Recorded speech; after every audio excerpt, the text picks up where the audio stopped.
Browns will get training camp underway in a few days out at the Greenbrier.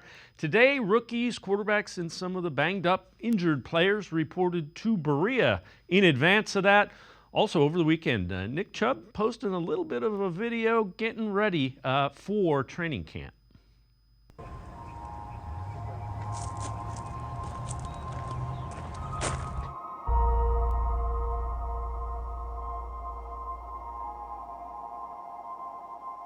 It's different now because I feel like I'm behind. Usually I'm healthy and I'm working to get faster and stronger. Now I'm just trying to catch up to get to, the person I once was.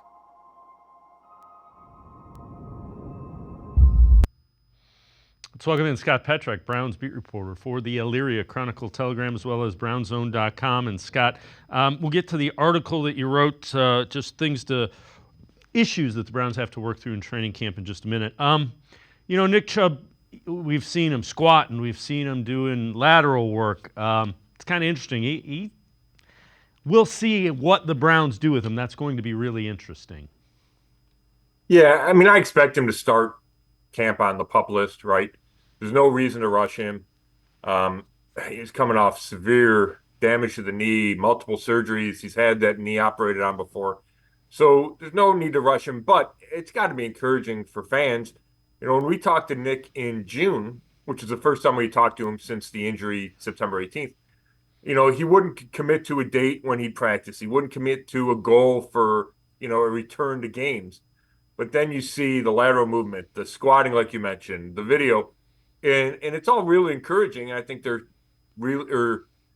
positive steps toward him trying to get back to who he was. Right now, that remains a huge question mark. It's different to squat and to run than it is to play football, but it feels like he's on the right track, and it's just a matter of time. But I wouldn't expect him to practice early in camp, and I would still think, to me, October feels like a realistic time for when he might be able to play again. Yeah, and again, he's been through this. He knows that, there are certain things that will create cause for concern. So that's why I think he doesn't want to put a date on it because he doesn't want to feel like it's a setback if he can't be there.